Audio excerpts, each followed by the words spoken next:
worry about that. So my plan is to get like nylons or something Yeah. and just draw on those. Yeah. There we go. We're good. Everything's good. It works. It works, yeah. All right, we should be live now. All right. Hey, everybody. Hello, Twitch. Welcome to a special edition of Waffle Talk, where we just watched. Last week was episode 99, and this week was kind of a Q&A. Instead of doing an adventure, they just answered questions, because this weekend they're having a whole bunch of shows. I think there's 4 on Saturday and then 1 on Sunday, right? Yep. So we'll be covering all that stuff. So today we're going to do basically a rundown of the Q&A and see what we learned. You actually did learn a lot of good things. So with me today is Rena. How are you? I'm doing well, and I'm not really sure what to say. Yeah. What about Dylan? How are you doing? I'm doing well. I'm Dylan. You can find me on Twitter at KKRP2, and I'm excited to be here. Yeah. And Shauna, how are you doing? Doing good. Just trying to conserve my energy for this weekend. Yeah. And we got a lot of good questions. It was a lot of good info this time. Yeah, and the crazy thing about this Q&A show was just that they there's a million questions going by the chat they didn't have time for. I mean, they could have done this for hours, for many hours. They had a lot of questions for the Reddit thing, so many questions all over the place. It was good. And people in the chat, if you have any questions or comments, just pump them in there, and I'll try to address them as we go. Now, I know I took notes. I'm pretty sure everybody else did too. Is that right? Yeah. It's all colored and everything. I use so many colors. These colors. Burnt Norris says that D is alive. Yeah, apparently. We'll get to that, but apparently he's actually talked to Erica numerous times to see if he could get her to appear again. Okay, you ready? We'll just go through. All right. Sorry, with D being alive, the main thing with that is just how is D alive? With what level? Does she know the Waffle Crew exists because of the time skip? Oh God. Time travel. That's a good point. Literally all of the NPCs. Is Falcon and Escher a thing? Did D even exist now? Oh no. Oh yeah, that was in. Oh no. Well, see, Izek still exists, and he knows what happened.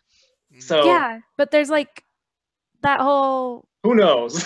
Barovia. There's 2 Strahds too. There might be 2 Izeks. There might be 2. That's true. That's true.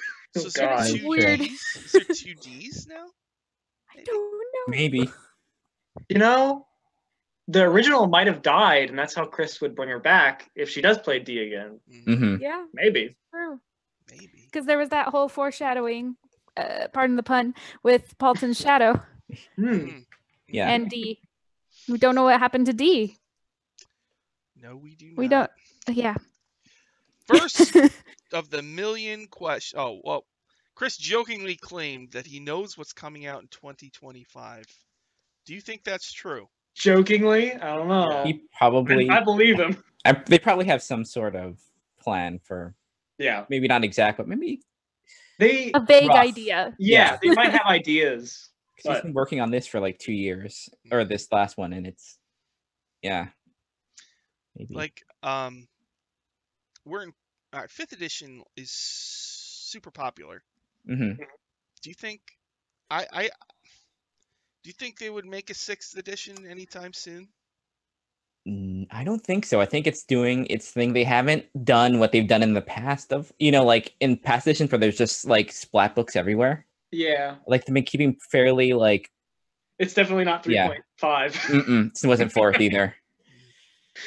Oh boy. Pathfinder right now they're actually play testing their 2nd edition. I'm really interested to see.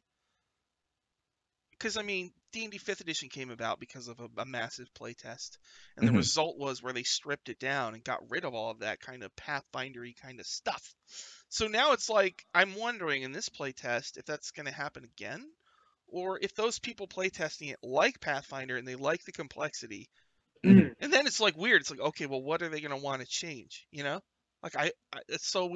very interested to see what Pathfinder 2nd Edition looks like. You know, Mhm. because the reason I don't Same. play Pathfinder is because of all the feat trees and stuff like that, and making Yeah. the stat blocks. It's a real pain to me. It's So it's Yeah. like I'm really interested to see if it ends up just like 5th edition, or if it ends up like something completely new and different. You know? I mean, it has its niche, so it would be curious if they like if they kind of like step out of it, because that is their area is the 3.5. Hmm. Oh, Mad Fartigan says D should exist because the timelines for both Barovias exist at the same time. Okay, I don't Yeah. understand. Time travel is loose. Chris, and I know complex. that Chris did a lot of time travel in his Iamandra campaign, Mhm. and it seemed to work out pretty well there. So I trust him with the time travel. So Yeah. Time travel shenanigans. No. Bert Norris says 2025 would be 11 years of 5th edition, though. I don't know how long that is in terms of editions, but there was 4th only lasted from 08 to 2012. It only lasted 4 years. 4 years. Third, oh God, that little. Oh. 3rd was from 2000 to 2007, but those showed cracks. By this point in 3rd, they had already made 3.5 to clean up a lot of stuff. Yeah. But in this, there's like virtually no cleanup to do. Right? Like we have like relatively little books for that time. Yeah, and it's like the game. There's not much to fix as far as I can tell. There's little things that I would fix, but it's almost like unmentionable. The little things, you know, and it's not anything too important. I know Mike Morales has talked a lot about trying to change initiative in some way. I've heard complaints about the Ranger, and I know they had that revised Ranger class. But yeah, I think they've been still playing, because I think it kind of, I played that Ranger and it kind of swung too much in the other way, where it became like super powerful. I think they're still trying to figure that out. Jeanette says that you ordered the Pathfinder stuff. Cool. I think they're leaning towards a simplified action economy for Pathfinder 2. Yeah, because that was the problem. I actually had a friend during the 4th edition days run a 3.5 game for me, a high level one, and it was just like excruciating. It took me 6 hours to make my character. You know, it was like I didn't even want to play. You know, and it was just like we'd play, and it would just be like a 6-hour session where we're like flipping through books to do one battle. You know, I was just like I quit after probably 5 sessions. Yeah, or even like character creation would take so long. Yeah, honestly, that's why I didn't get into D&D earlier, because years ago, I think I was like 12, I was introduced to D&D with 3.5. I have the player's handbook right here because they gave it to me. No, I'm serious. It's like right there. But I didn't know any of the rules. The skills was confusing. I didn't understand anything, and pretty much I just did bare bones and we went with it. But it being easy with 5e just made it, oh yeah, a character I can take 10 minutes and make one now. Yeah. Well, then it took me a good long while to actually figure out what the heck I was doing. It was like that's why taxes. I have like a million 3.5 books right over there. I never played 3.5 ever. And so it was with 4th edition that I actually played for the first time, because I was like, oh, I understand this rule set. Okay. Scotty says 5. It's true. 5e is really easy to pick up and follow. Not to mention it's what's streamed. Yeah. Critical Role started with 3.5, right? They did Pathfinder, They did Pathfinder before. Then they jumped to 5th. Did they say why? They said it's easier to stream, I think, 5th with that many players, because I think the combats would be really long. Yeah. Well, there we go. Yeah, I can imagine. That makes sense. Wow. The combats in 5th edition Critical Role are still long. Yeah. So I can't even imagine. It's funny. I was actually reading about Orion Akaba, the player who left the show. I'm very interested in because I used to have a lot of problem players, so I'm always interested in reading about when someone has to leave a group like that, and reading about him. It's like it almost makes me want to watch those shows now to see just what happened. Those are different shows. I remember watching from the beginning. Those shows are really different than they are now. Yeah. Is it better now? Yeah, like it's like they. Yeah, it was like one of those things where it's like, we're going to spend a little bit of money, but like it's still kind of like we're not sure how this is going to go. But now they have their own studio and stuff like that, so no, it's nice production. Okay, so here's a question There's a million. There are. favorite plot line. Jared. That was your question. Yeah. I saw that. Yeah. That was yours, Dylan, right? Yeah.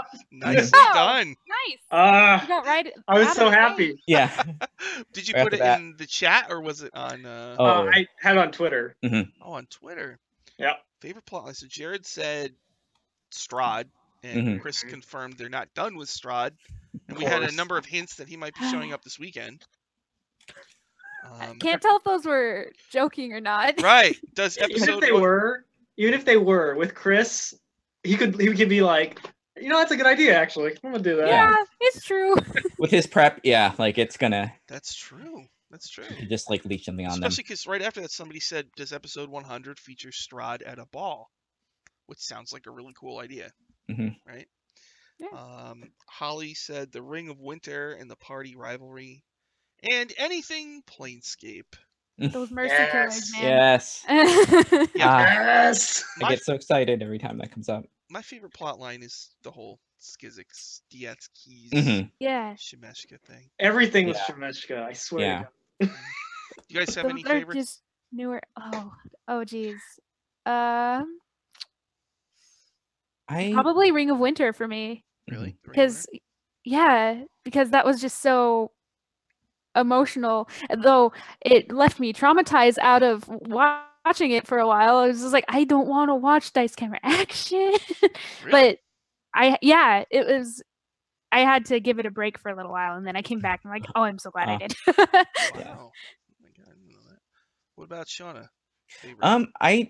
I like the Planescape stuff, but I think as far as like just from a show thing, I like the secondary Barovia stuff because it got really like emotional toward the end. It was like that's one of the few things where I think I've been surprised by a game was that last episode where everyone died. And it's like, yeah, I still remember that one. That was like semi-traumatizing.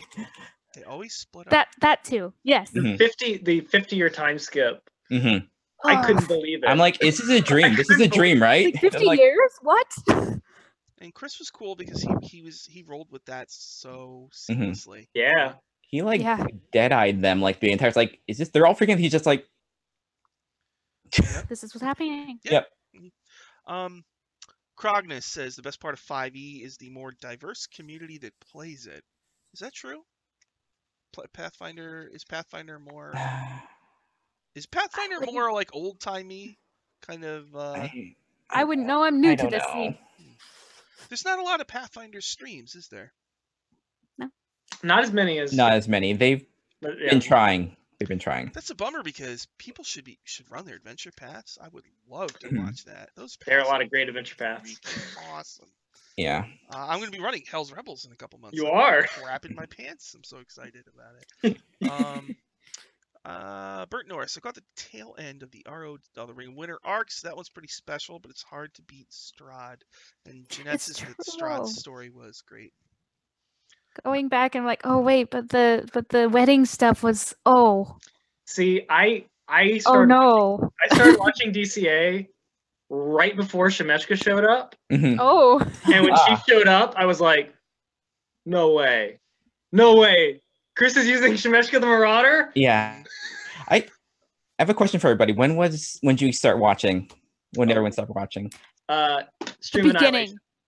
That's when I started watching.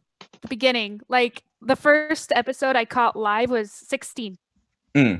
Episode 16. I did fan art before then. Nice. Really? So yeah. So wait, Rena, see episode 1, how did you get into it in the first place? Were you watching another how did that Jared. Happen? Oh, because you're a fan of Jared. Yeah, I was watching Pro Jared stuff and he did in December 2014.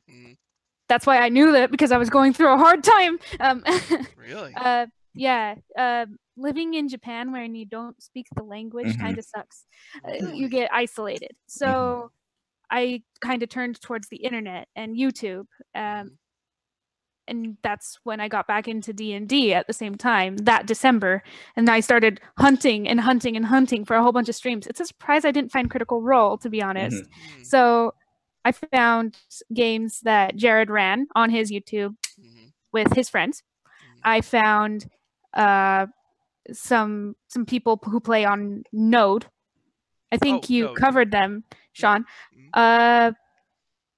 And those were the main two that I remember finding. Mm-hmm. And then I discovered that, he's going to be a player in this stream. So I watched a few of the first few episodes on YouTube and just fell in love with all of the cast. First episode is really funny, in my opinion. Yeah. Oh yeah, definitely. Yeah. They were really wacky. Holly and Anna were just like really wacky right from the start. I cracked me up. I really liked it. It was great. Yeah. All right. I started episode 1. Yeah. Because I'm a big Chris Perkins fan. So I mean, like,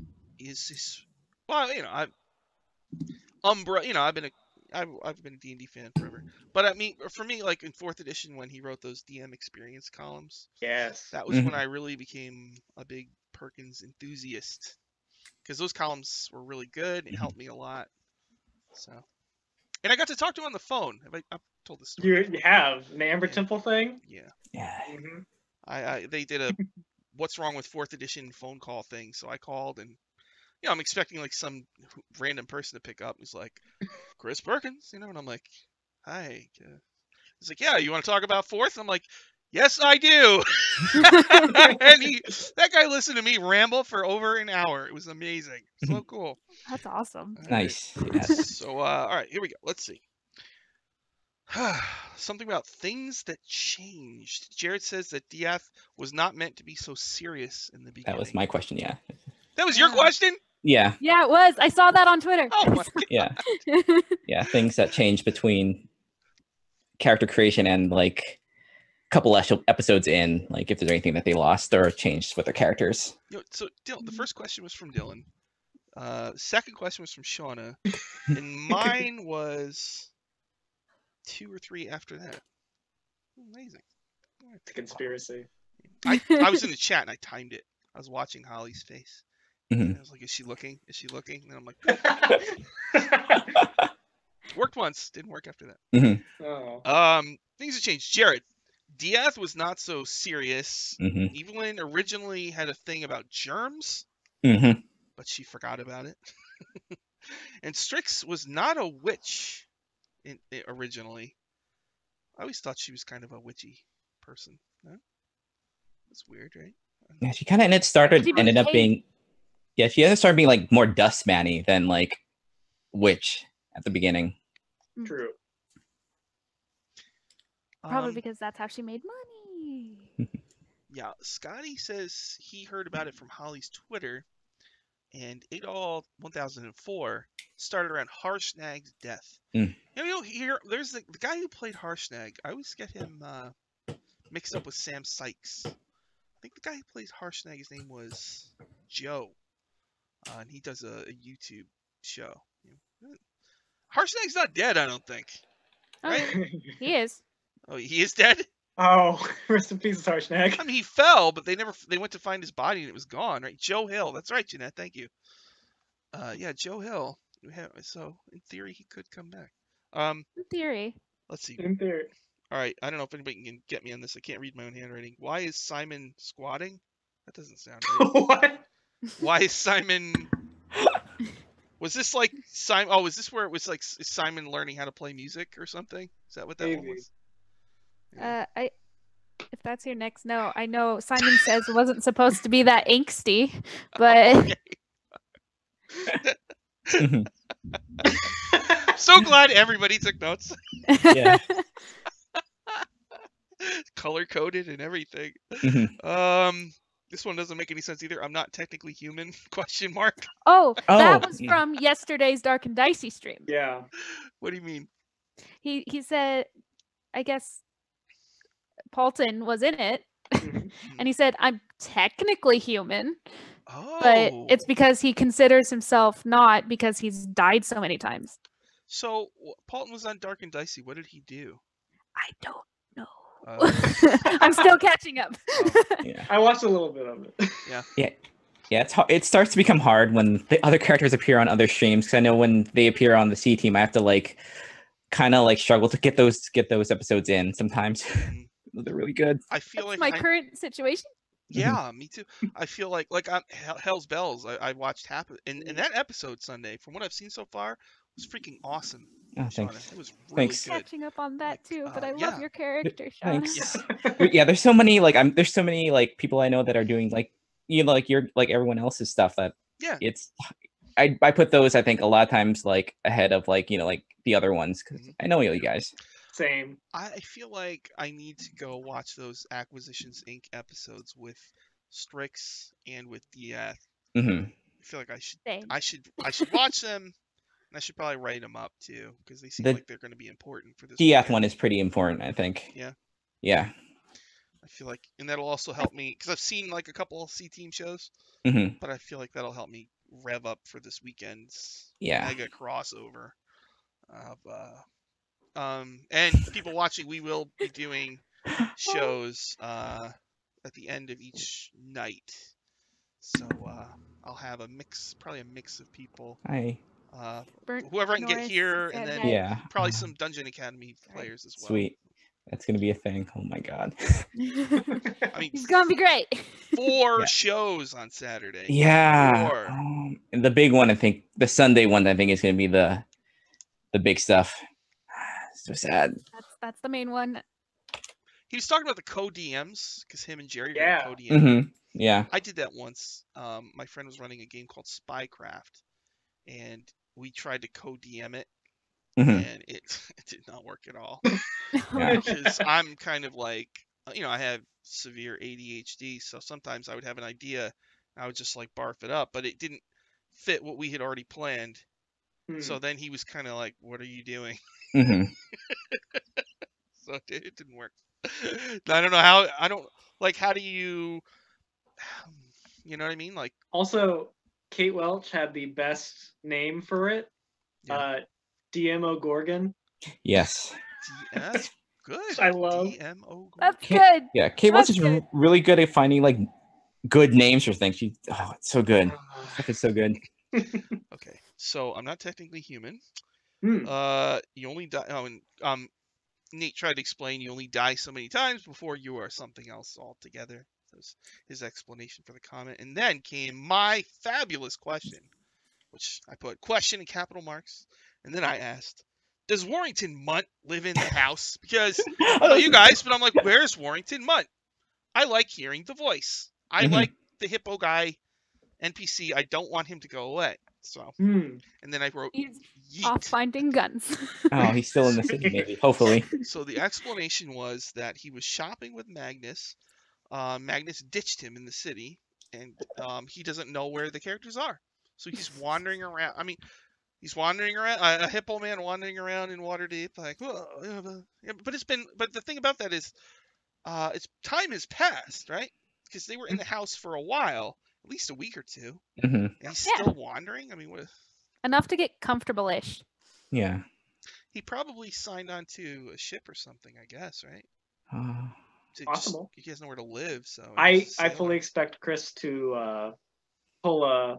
Oh, there was a giant explosion a couple streets down because Warrington Mutt was doing some crazy crap with gunpowder. Oh no! He found his gunpowder. Oh no! And yeah, so it's just like I just don't want him to go away. It's been a long time since I've used this. He's my favorite, probably my favorite NPC. Yeah. He's very enjoyable. Yeah. I don't want him to go away. I think there's a lot more they could do with him. Like Dragon Bait, I could take or leave. You know what I mean? He didn't do anything for me. But, ham. He just smelled like ham all the time. Yeah, it was always ham. Yeah, always. He's like Strix in that, right? Yeah.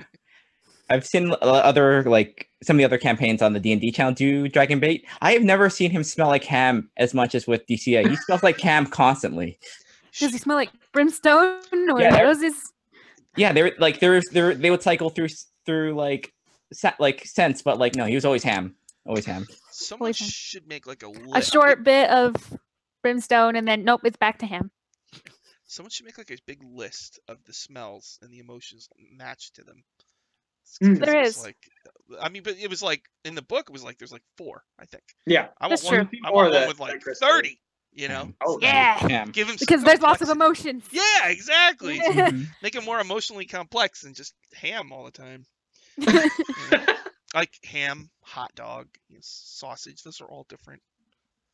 Baked ham, smoked ham. Variants of worry.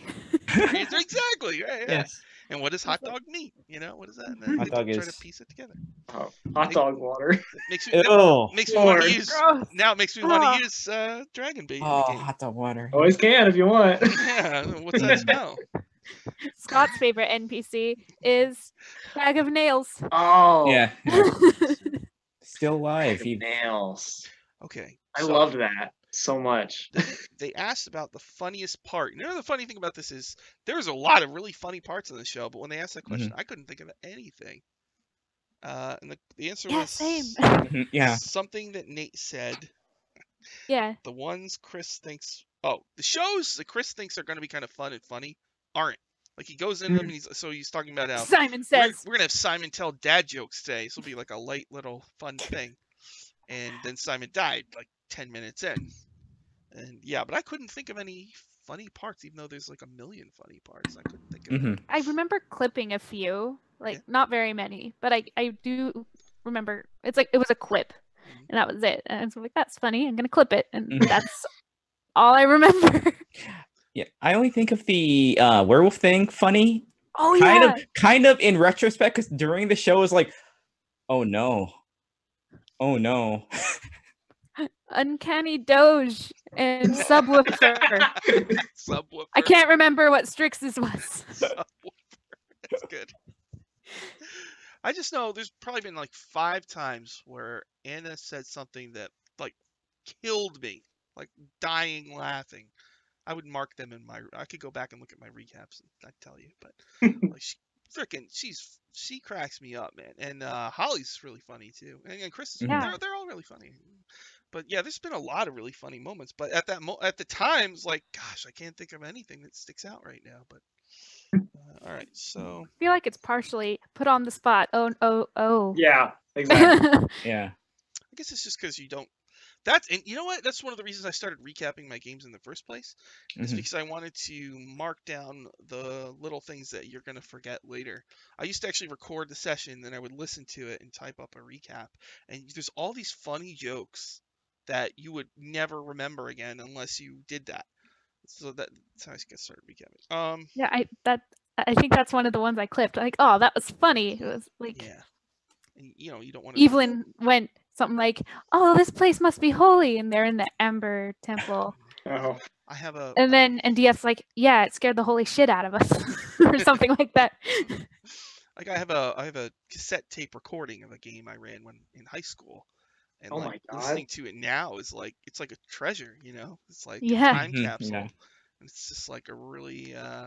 So it's fun to have those, and that's one of the nice things about these online games. It's all recorded in theory forever. I guess I hope. So your grandkids can one day come back and look at the stuff you did online. It's like, why was she into that? No, they'll say, "Oh man, it's so cool." Dan is a nerd. Here's one. I love the time when Chris gets disconnected, so Jared becomes the DM. Oh yeah. Yes. That was good. Oh. He starts handing out items to the group and everything like that. And that was really good. How much time prepping? This is a very interesting question to me. Chris said that he all week he's always thinking about the game, but when he prepares for the actual game, he has a sheet. He writes down the title of the episode. He makes a list of the NPCs that are likely to appear, and then just a couple bullet points, a couple sentences on stuff that might happen. This is funny because that's right out of his 4 EDM experience column. It's like almost exactly the same, but this actually sounds a little shorter than that. So it's kind of amazing when you think of it, like, that's it. That's all he does, and he does it so smooth when he runs the game. That it's like. And he said later that basically he comes up with like the first 15 minutes. What's he think's going to happen in the first 15 minutes, and then he just BS's the rest. Yeah. Until the last 10 minutes when he has to come up with an ending. It's like, okay, let's see. And that just blew my mind. How are you that good at like rolling with the punches? Yeah, because you cannot tell like with him at all. Like he has such a good poker face for that. Like it's incredible. Oh, Adol 1004. I want to watch the whole Matt DMing when Chris was gone to the bathroom. That was on in a really old episode. Matt Mercer popped in at the very beginning. The time I didn't know who Matt was. I didn't either. I had no idea. Who is this guy? It's Matt Mercer. Saying that everyone's dying. I'm confused. Yep. Did I miss something? that was really cool. Yeah, so he also said there's two things about Chris's thing, right? The one thing he says is that tying the show into the products, that means he can just use the material from the books. And he's talking about how when he writes stuff for these books, a lot of it doesn't make it into the book for various reasons. And that's stuff he can use on the show. I think that's awesome. So apparently we're going to see a lot of stuff that might not have made it into the book, kind of like bonus content, you know? Yeah. So I think some of the stuff that he does that you would otherwise not use. Yeah, stuff like, well, I mean, I know there's a long stretch. Remember when they were in Iron Slag? Oh, that's just right out of the Book of Storm King. Yes, it's a small chunk too. Yeah. And I know, a lot of Curse of Strahd, that was right out of the book. These Waterdeep ones, as far as, I mean, like, it doesn't seem. I mean, we don't know what's in the book, but a lot of his show. It seems like it's like one big encounter per episode. And it's, again, that's something right out of the DM experience from 4th edition. We do one big encounter each session. So I think he's been doing this for this style of game for many years. Yeah. So he's really got it hammered down. Before he even started Dice Camera Action, he was doing, because he would talk about making his sessions like TV shows, episodes of a TV show. And now he's basically doing a TV show. So it's just like, soup, he was already ready. Yeah, because he had the Acquisitions Inc. podcast episodes for 4E, like, and those were kind of like in this like format a little bit. I've heard a lot about the Will Wheaton ones, but I never listened. You've never listened to them? Those were the first, yeah. Oh my goodness, that's how I discovered Chris Perkins. Yeah, and that's also how I got the courage to actually DM D&D for the first time. Oh, nice. That's how I got into 4E, was through those. Yeah. Wow. Oh. Wow. Yep. Oh. All right. They were talking about. All right. What spells or class abilities are you excited about getting? Wings. Yes. Yeah. In big letters, right here. Wings. Same. Those are some good notes. Mine's at just the bottom of my scribbly. Yes, page wings. It depends on which page you're on for me. But Strix gets wings level 14. So they were talking about what kind of wings they are, and she said she wanted Chris to decide. Yeah. But then they were talking about, what about your staff? Your staff lets you fly.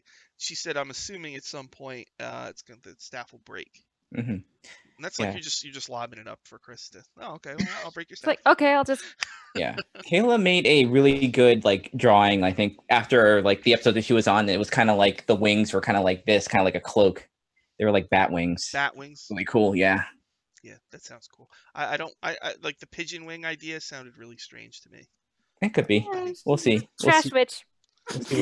We'll see where Strix is in those episodes. I mean, I had a really stupid idea that they could be like fly wings because she's a trash witch. But I know it's a stupid idea. No, but that works. That works too. Actually, would be kind of cool. Well, all right. Just enlarge it, like. Exactly. Like more like there's the one type of demon that's like a fly. So I don't know. Oh, and bone devils have bug wings too. I forgot about that.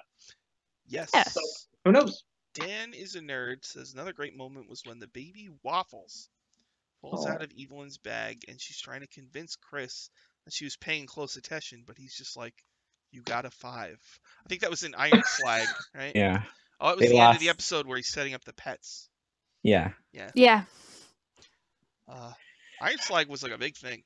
That was like 6 episodes of combat. Yeah. It was ridiculous. It was terrifying. And looking back, it's like, oh, that's not a big deal. Oh god. It's like a novel or a trade paperback. Yeah. You know, like one big long chunk of a story. You know. Long initiative. Yeah. Same initiative for like how many sessions? The Elf Princess. They never gone to see the Elf Princess that they saved either. Yeah. No. True. At some point, her staff will break. I have no idea how her staff would break. I would assume it'll probably, whenever they go into this Skizik stuff, something dramatic will happen, and maybe somebody will take her staff. Or she did say she would safeguard it by turning it into a frying pan so it won't break as easily. All right. As easily. I hope there are no rust monsters. Oh yeah. Right? Rust monsters, yes. Diath said that he's going to have an ability where any skill roll will be a minimum of 10.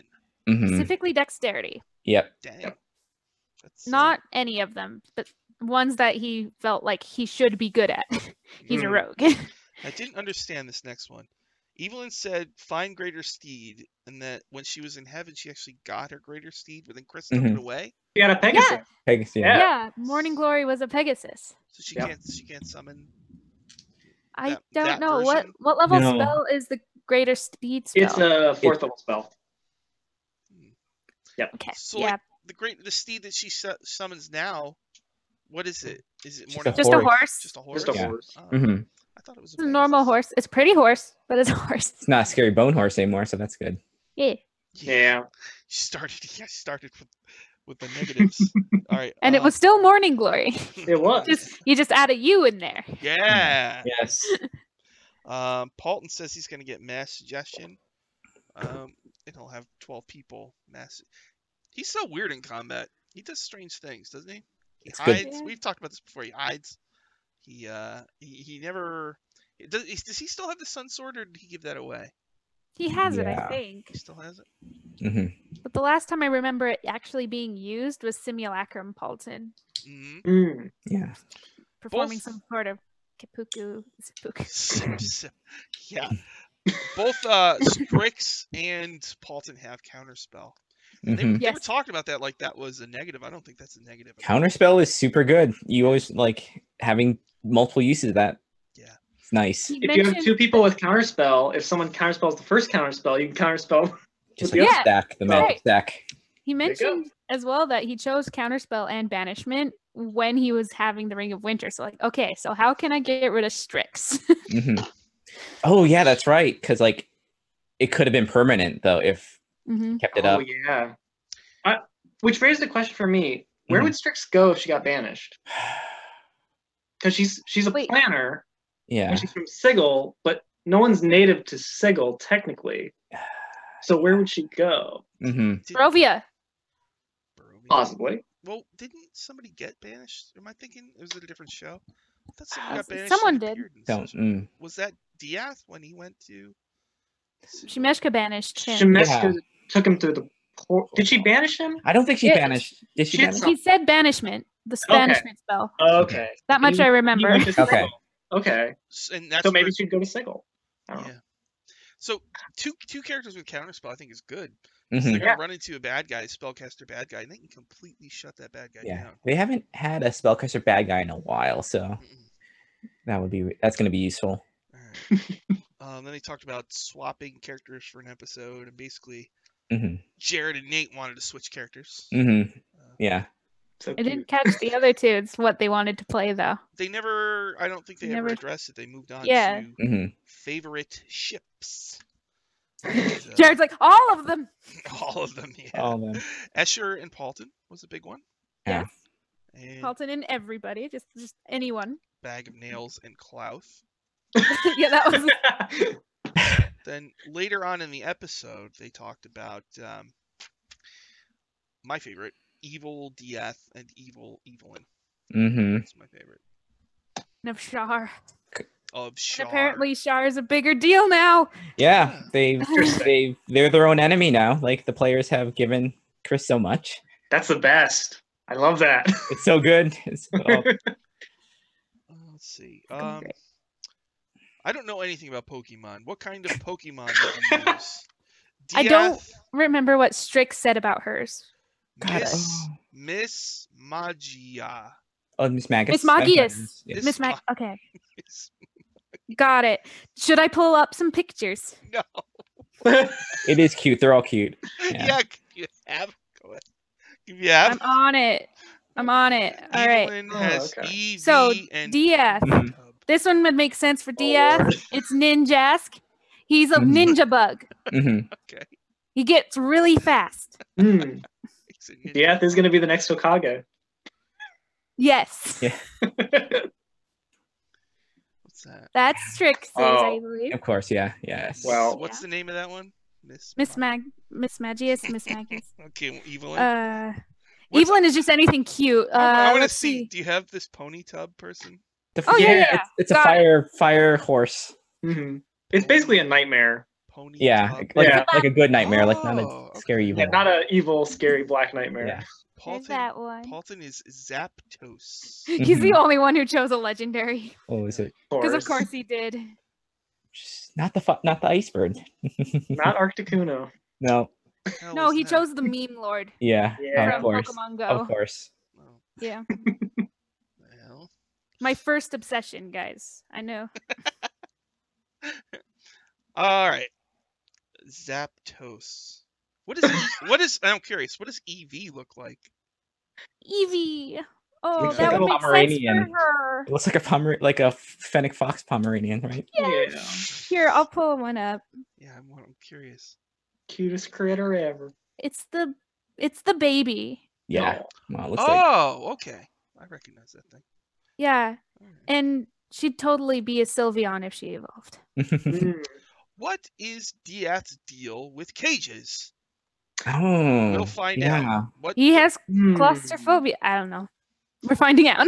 I guess, yeah. Siggle's called the cage. Uh-oh. Oh, no. Uh-oh. Oh, no. It's true. But it was, I think, it was in his backstory, I think, that he already didn't like cages before all the planar stuff happened. So, when we got the birthday question, Diath said, I don't think Diath cares, so he probably doesn't remember his birthday. And Jared also said something about having the Ashton Woodrow relationship already in the backstory. Yeah. So I wonder how much that relationship was fleshed out when he originally wrote it in the backstory. If it was just like, oh, I don't like my dad. You know, he abandoned me when I was a kid. Okay. Or, if they actually had a relationship, like they knew each other. Yeah. Because if he doesn't remember his birthday and he doesn't like his dad, that sort of goes into the whole fan theory of, oh, he's a like a Deva in 4th edition, where they reincarnate.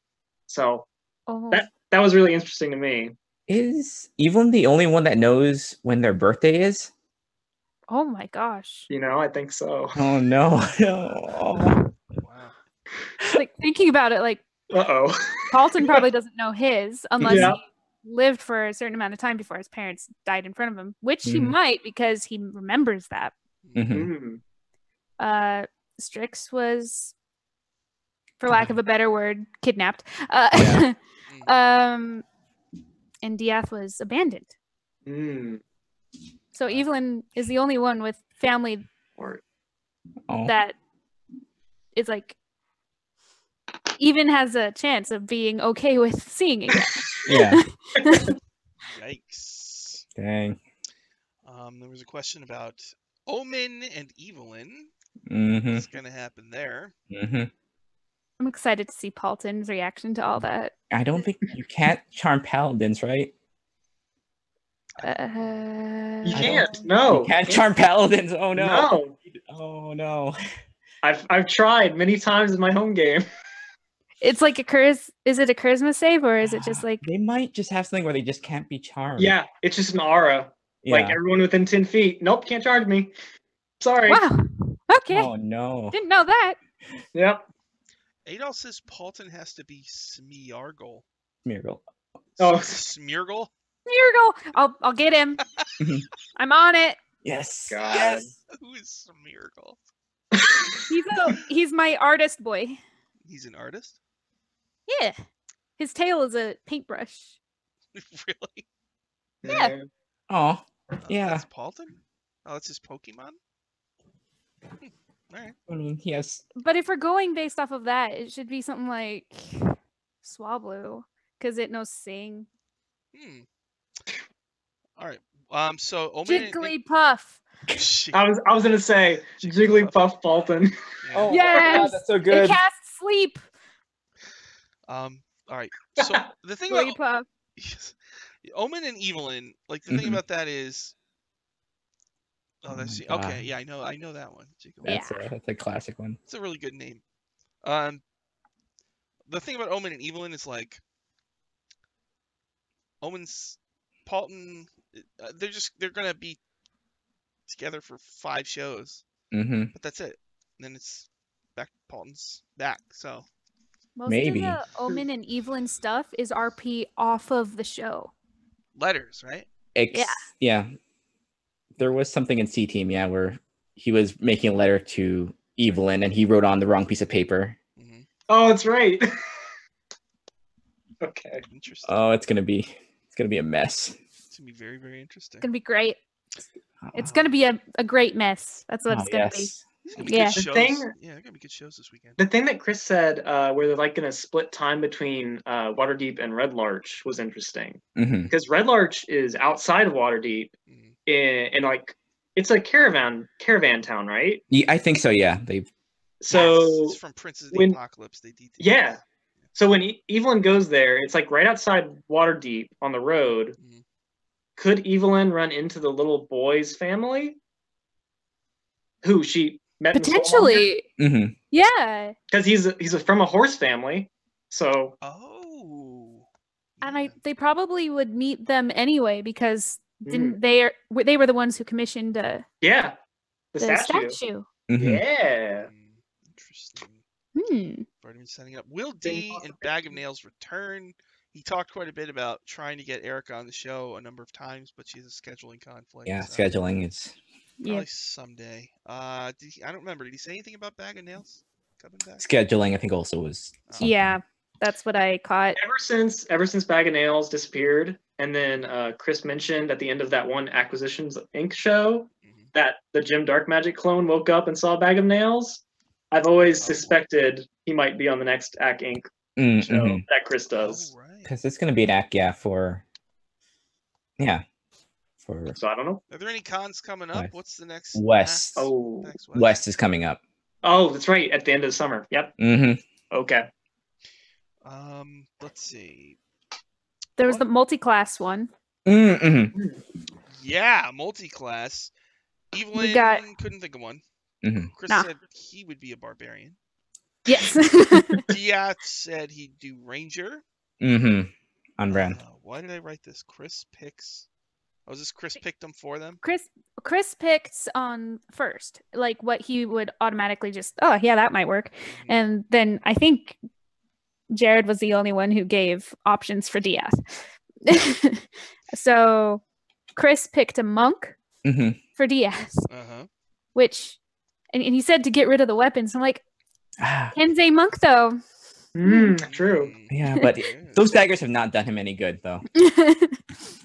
That's true. That is true. But options. Anyway, Strix could do druid. It's a weird. I think especially works. Yeah. And then I can see it. Paulton and Warlock. That one. I want him to be a Hexblade because of all that Raven Queen stuff. That would be Hexblade would be awesome. Hell yeah. That would be really good. The moment that made you fall in love with your character, Diath was when he got hanged. And Evelyn's Anna says that when Evelyn was carrying a coffin, wouldn't stop talking. Yeah. They but emotional closeness for the ritual. So that's when she got the most out of the character. Yeah. Most of the characters were pretty like right out of the gate. But I think Paul is the one who had the biggest kind of development. You can kind of see that with Anna and Nate when they kind of like they really like click with their characters. Like it's cool to see it like on screen and stuff. It's true. Yeah, Nate's got his thing down now. Oh yeah. Definitely. Yeah. He's rocking the Deadpool. We have too much. All right. I have a really stupid half-baked theory. I'll say someday. Okay.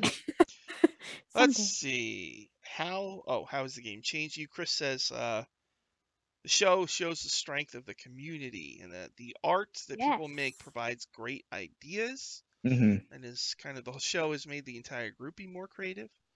And Jared said it makes him more comfortable with just vulnerability in general. Yeah, the art is awesome, right? The fan art. Yeah, of course. Yeah.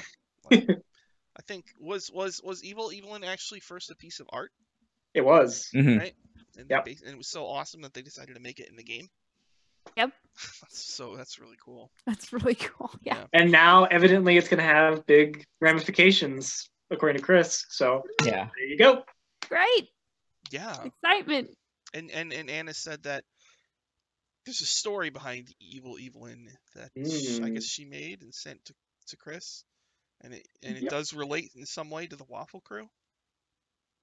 I can't think of what that story would be. Oh. Like, who is this person, Evil Evelyn? You know what I mean? Like, where did this person come from? Who built her? Yeah. Why? And how? Why? Yeah. Yeah. Was it the same person that built a Construct Evelyn, or is it some weird?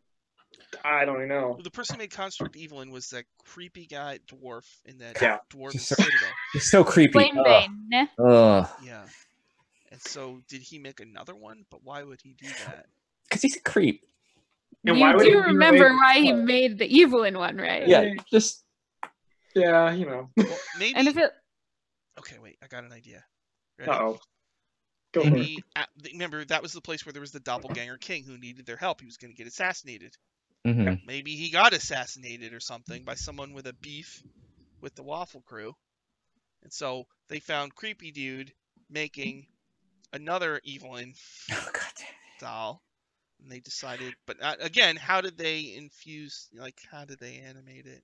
They put evil things into it. Some Full Metal Alchemists goings on there. Oh, Lord. Totally. Oh, no. I mean, oh, no. It's going to be bad. Have they ever run into anyone linked to Shar that would have a beef with them? They are in Undermountain, so... Or there are some Shar people Undermountain with her father being killed. So... Right. It's right under them. So yeah. Shar and vampires. That weird vampire, yeah. Yes. Well, okay. Oof. Yeah, maybe we're gonna maybe like her brother Brick secretly converted to Shar or something. Maybe. Maybe. And he's out to get her or something. So she doesn't maybe she knows something that he knows will ruin him and he wants to wipe her out or something, maybe. I don't know. I find the whole like possible Evelyn focus we're getting this season very interesting. With the whole Lathander Monitor thing, her brother, all of that. Yeah. Oh, her dad and the vampire, yeah. I forgot about that. It's driving me nuts that she can't remember things. I know. It's like you talked to the angel. You talked to the angel who said that your order was going out of Lathander's favor for whatever reason. And that's the spires, isn't it? Let's see. Chris doesn't prepare. I couldn't believe that one. Chris doesn't prepare voices. He just comes up with them on the spot. He's like, no, it's here. A lot of them are kind of like impressions. Like I think Von Richten is like his Anthony Hopkins, but they're very well practiced. You know, it's like very. It's pretty. He said before that when he's taking his dog for a walk, he sometimes just does voices. Oh, Milo. So. That's funny. I was like, my dad's weird. Yeah. Where else we got here? Oh, how did Dice Camera actually come about? Wizards wanted a Curse of Strahd show, so they looked for kind people who like D&D. They saw Jared's D&D December in 2014 and asked him if he wanted to do the show. He said yes, and he recommended Holly and Nate. And it was Greg Billsland, who's no longer with the company, who reached out to Anna. So that's how it started. So Anna didn't actually know them. No. That very first episode, her and Holly were just like, blink. Yeah. Right. So connected really fast. It's so cool. Yeah, they did. Friendships. Yeah, they did. They blended together really well. Character names. How did they come up with their character names? Diath made noises with his mouth. That's just how he names everything. Yeah. No, I do it too. So Strix was Latin for a barred owl. Mm-hmm. Yeah. Evelyn. There's actually a few owls that have that in their Latin name. yeah. I only know because I look up Strix every once in a while and I'm like, oh, there's owls. Just Yay! owl, yeah, owl stuff everywhere. There's actually in Hell's Rebels, I was going through it. There's a race of people. Yeah. The Strix. I was gonna say bird people. They look really that's cool. how I know it. Originally, yeah. Evelyn Marthane. Marthane is from a paladin of Martha. Martha. I guess in a previous campaign she was a paladin. It was the previous Yeah. Evelyn, yeah. Yeah, the misclicks thing. Her god was Martha. Mm-hmm. Okay. I guess that And- just sounds like a generic name to me. So Yeah. I was like, that's a deity. Martha. Okay. Hello, I'm Martha. And then the subreddit threw in Helvig Avalona, and she liked both of those, so she kept it. And I did not know this until just now. Paulton Seppa is a play on Yeah. the Oh my name God. Salt and Peppa. pepper. Yeah, I didn't realize until like what was it like last year? Is it like someone said on the subreddit like, "Oh my God, that's Someone great." asked on Twitter for Yeah. me. Like, someone asked on Twitter, it's like, hey, is this the thing? And then not even Nate responded, but Jared did, and he's just, yeah, I'm like, Yeah. that's perfect. that was it. Um, I'm like, everything makes sense now. Ed Fartigan says Martha is Martha Stewart. Is that true? The god was Maybe. based on Martha Stewart. That'd be funny. that would be good. What is? Oh, someone in capital letters. Chris yelled it out. What is going on with Paulton and Evelyn? Anna points out that Evelyn was told not to pursue, right? And Paulton is aware of the chat, I guess, and knows it bugs them, so he's stringing it out. Yep. Can't string it out for too long. Yeah. The Speaking thing of- is, with Evelyn, with not, No, go on. not pursuing, I don't remember when that was. What Oh,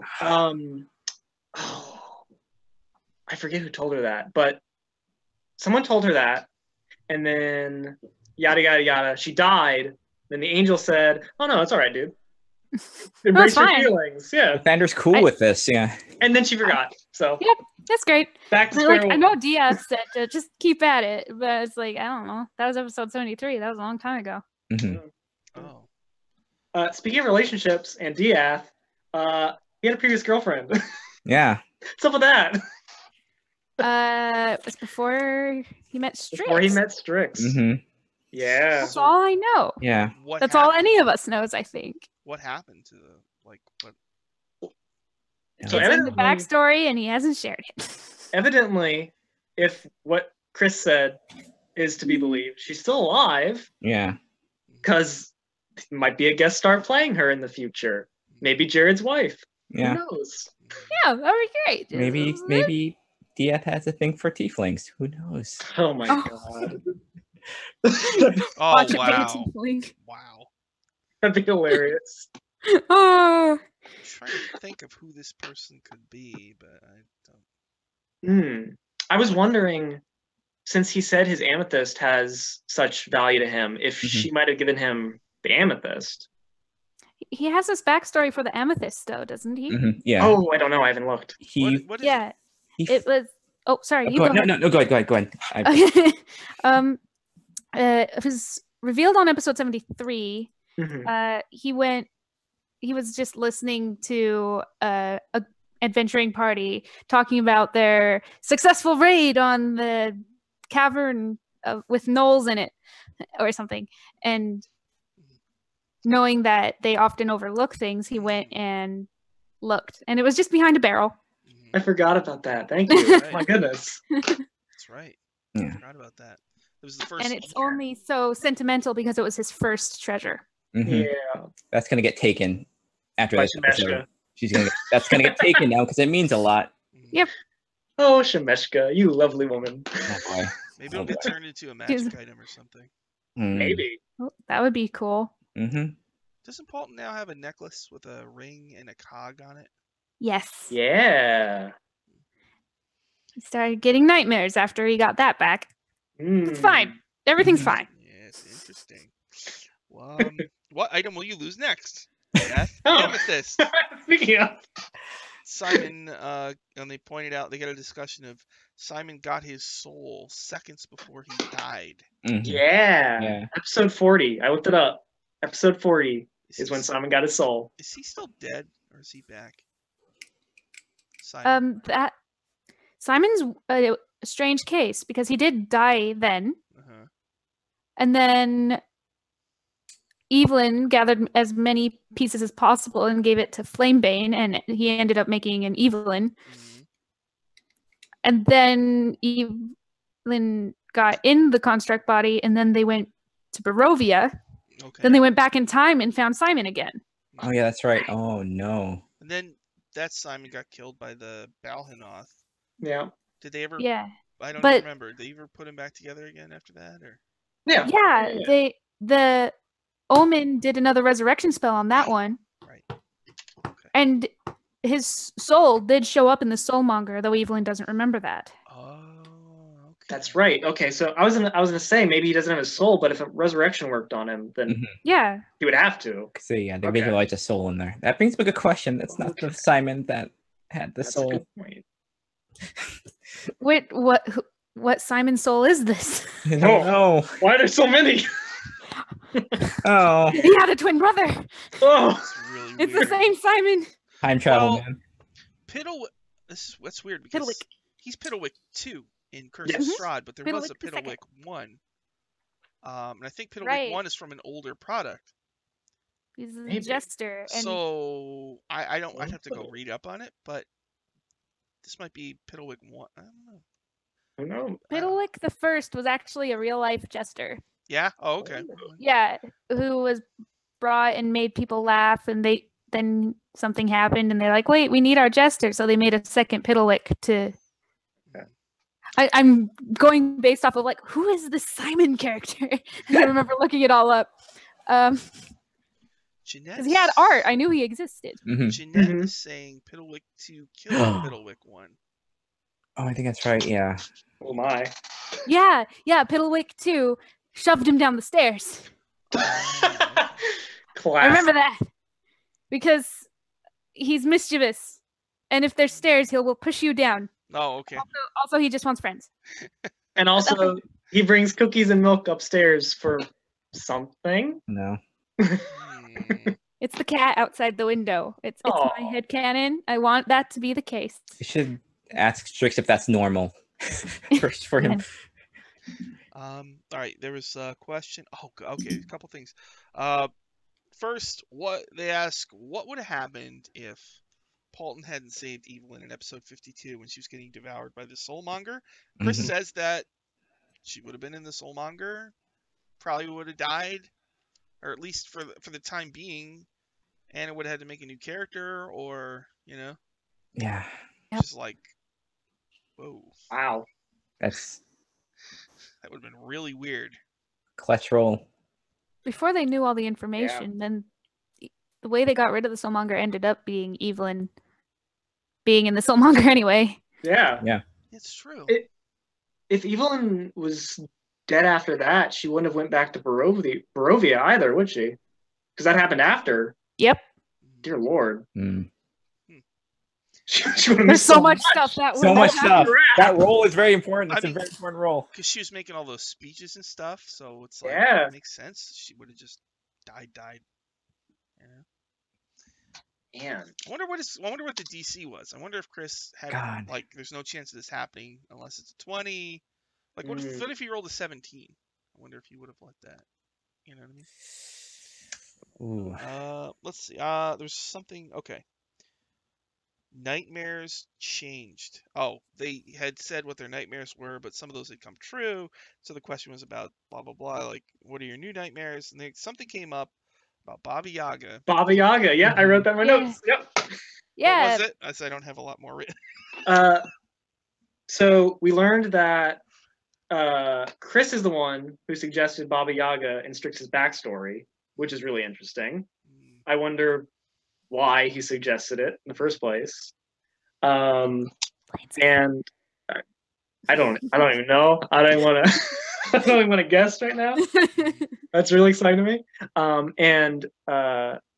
Anna brought up something about how that dream had a lot of symbolism of finality, which is interesting because I know in one of the old Baba Yaga adventures, the whole thing was like she captured death in her hut. Mm-hmm. Yeah. So I don't know. Death. That was really interesting to me. Who they ran into in the Shadowfell. Yeah. Who was also trapped, right? Mm-hmm. Yeah. Yeah, the second edition one by Lisa Smedman. Yeah, she tries to trap death inside her hut. Holy cow. Don't know. Yeah. So what I was thinking was, I was wondering if this is possible. There's certain types of hags where they eat you and then they have a baby like right away, and the baby's like a clone of themselves.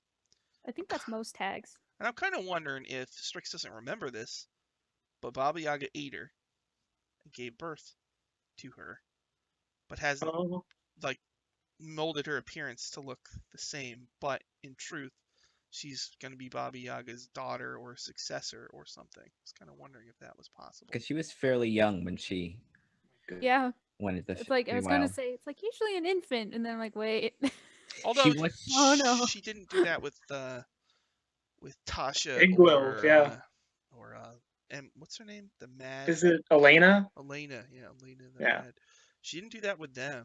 So that's weird. I wonder if Strix knows them.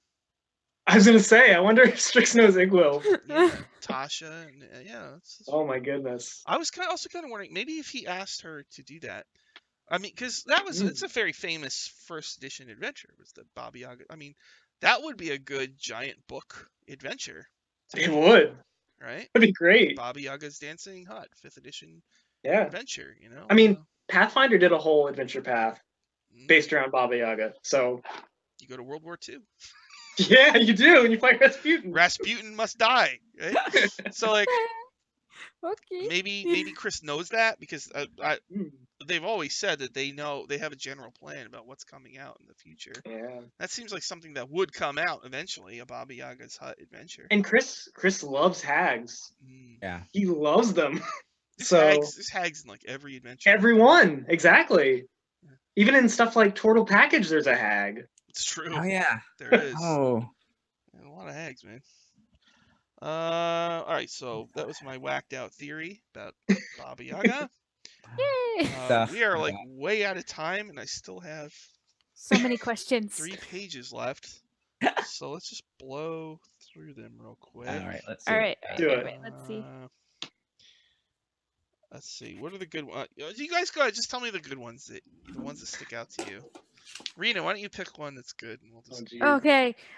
You might need to give me a second. Start with someone else. So this isn't related to a question, but I know last time Chris brought up Trolltide, which I know in the official Dragon Heist book is like a Halloween type festival in Waterdeep. Yeah. Right. And I know that Chris has said in interviews about Dragon Heist that is connected to the Xanathar as the main villain. Really? And that he evidently has, like, since he has like monsters in his organization, he's gonna send monsters out and mess around while everybody's dressed up as monsters. That's funny. That is funny. And when we were talking about Strahd earlier, it made me think, what if Strahd just like shows up during Halloween? Yeah. That would be hilarious. The play. Yeah. Exactly. What if he just like came up and knocked on their door? Hey, what's up? Or there's a I'm playing Strahd in my own. I'm playing me in my play. That's yeah, right. The play. Goodness. Yeah. Yeah. All right. Rena, did you find a thing? Well, I going through my notes, I found Dieth named his dagger. It's Moonsplinter. Moonsplinter. Yes. That is. Can Yelt's name when it misses. Moonsplinter. What about Shauna? Is there any things that popped up? That was pretty much what I had. I had a lot of most of my notes were from when they had the question about the cosplay stuff or the official design stuff, which I took lots of notes for. Yeah. Just about like Evelyn's tattoos and Strix's like skin and stuff like that. Yeah. All right. Halton's hair is officially black. Yes. Yeah, the Ring of Winter turned it black officially. Yeah. Thanks. Let's see. The Anything person else? they least want to see for most of them is Strahd. Yeah. It's just Strahd. That's the option. For Means- 2 of them, it's Shumeshka. Which means they'll see all of them again. Yeah. See all of them again. Good. Every single person that was listed. Yeah. What would Strahd? If Strahd's in Waterdeep, what would Strahd want? Wait, all right, wait. We're talking about the Strahd who. All right, Strahd was in the Strahd doll with the Shakakai and with Miranda. Miranda. Yeah. Right. So let's say Strahd got out, and he has the Ring of Winter. Mm-hmm. Jeez. Now That's not good. he's in Waterdeep. What does he want? God, so probably someone that looks like To take over? Arena. Oh, you think so? Oh. It could. Yeah. I'm sure Chris could find some way to tie it into Shar and the vampires there. Maybe. Mhm. Since he's like top dog vampire. What was Miranda's motivation? Like, why? I don't remember. What was her? Like, why did she want the ring? Just to bring it back to the elves for safekeeping? Was that what it was? That was what it was originally, at least. Who knows? And then she started going north with the ring, so I'm just going to assume that there was a takeover there. Were they going to the Raven Queen's Fortress of Sorrows, or were they just... Evidently. Oh. So maybe Strahd is... The Raven Queen doesn't like the undead, though, doesn't she? Doesn't. Not in 4th edition canon. That was a question I wanted to ask in the show today. Mm-hmm. So remember when the Raven Queen gave Paulton the hand, and then she took it back later? Why did she give him the hand? Like, what was the deal with that? What was the original intention? Let it grasp the chalice. Oh, Chigakare? Chalice of Chigakare? Mm-hmm. Why? What? I wonder if that's a storyline that Chris had planned for inside the tomb, and then it was where he had to throw away a lot of it. It's a hook that like never really got. It had to be shuffled around because they. That's very possible. Yeah. Okay. Any other things pop out here real quick? Ring of Winter turned his hair black. Strix has Razorvine scars. Mm-hmm. Favorite character death? Favorite character death? Was Dieth's first death was his favorite. Was Chris's favorite. God. The first player character death. Mm-hmm. It's a good one. He just died. That was episode 7. God, that was something like that. Yeah, that was shocking. Didn't take long. No. They cast if the characters were played in a movie. Evelyn would be Sarah Jones or Kristen Bell. Strix would be. I think Kristen Bell's a good choice for Evelyn. Strix would be Aubrey Plaza, which I think is an awesome idea. Dieth is Chris Evans. I think that was just a pander to Jared's love of Captain America. Yeah. Oh. I guess it's a cool choice, though. Mm-hmm. Ryan Reynolds is Paulton. That makes sense. No one else would work. Then okay. What people learned from Dice Camera Action? Each person said something different. What viewers learned from Dice Camera Action? Family is friends. It's the Guardians of the Galaxy message. That Guardians of the Galaxy to me is like one of the most D&D movies, even though it's superheroes. Like it demonstrates the appeal of D&D. Each character is wacky, goofy. Not very good people, but they still end up being heroes. Yeah. They all have their backstory that. Chris said something interesting. I didn't expect him to say this. Escapism is the key to maintaining your sanity, as in playing D&D is good for you. Mm-hmm. Which I thought was very interesting. Seeing his Twitter, it makes sense to me. Yeah. Yeah. Totally. That's not surprising. Then Jared said, in D&D, you don't need min-maxing to have a good time. Mm-hmm. Which was like, whoa. I carefully monitored the chat. I wanted to see. Yeah. Because that's a touchy issue. Oh yeah. In D&D. Yeah. There's a real split, I think, between the newer people who come in from watching streams, people who were here before that, and they have very different feelings on that. And like, I was like, min-maxing. So I watched, and a few people were kind of like, well, it's still in danger. And I was like, okay, we're good. All right. Dice Camera Action chat is very very positive for the most part. Yeah, it's for a Twitter chat. It's really good. And then being who you are, even if it's scary, pays off, which is pretty deep. Yeah. And Chris pointed out that in a campaign, you must have highs and lows, and things need to keep changing to keep the game interesting. Which I guess, like, I get because the game will get stale, right? Yeah. But it's the same thing for 100 sessions. Yeah. Which DCA definitely has not been. No. To me, one episode to another, it's just they haven't done this on the show, but I do think that you can go too far with that. Like, definitely. Like, we're all dead. Yeah. We're all alive. You know what I mean? Dead, alive. Really, really happy. Really, really sad. And like, I mean, because how many times can you go that far down? Because there was a point after the party died in Barovia. It's like before the song, and like I was like, here's like, is this gonna go like this forever? Like, is it gonna be like this intense? And then like I think the song kind of like kept it up. The stuff with the dragon turtle and them screwing up with the storm giants kind of got me like, oh no. Where they were all arguing on the ship, I was so scared. That was a real low for me. It was like, don't split the group this way. Love each other, please. All right, we are way over time. All right, so we better wrap it up. Do some plugs if you got any real quick. Rena, you got any plugs? Dungeon Academy on Sundays are. I don't know if we're actually playing this Sunday because of the whole event thing that's going on. That's right. So there's that. Let's see. Later in the month, Aya and I will be co-DMing as well. Dylan is actually a player in that. Yay! Disintegrate. Yeah, that's Shauna. They all rolled very. I may have like 4 single-digit stats. No big deal. It's great. They rolled great. It's but yeah, that's bound to be a great time. I'm catching up with Dark and Dicey, so you can expect those recaps to be on the blog soon. Okay. Yeah. Dylan, you got any plugs? I do Rebels Waterdeep recaps on Sean's blog, Power Square RPG. On Thursday, Greyhawk channel, I'm going to be in Secrets of Castle Greyhawk. We're probably going to go into the level 2 demi-plane of Castle Greyhawk, which is really great. Let me see. This Sunday, on J.E. Briggs 79, we are going to do the last session of our 5th edition Uncanny Adventures Secrets of Ravens Hill campaign, which I'm really excited about.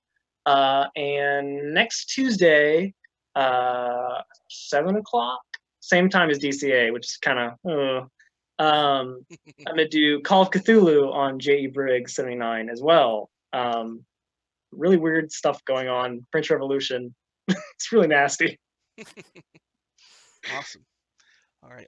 Shauna, you got any plugs? Just Hell's Bells on thank you, Sean. Hell's Bells on Sundays at 9 o'clock Eastern. It's all tiefling Planescape Marines at the Great Modron March, and we are disaster pals, so things the best kind. Yeah.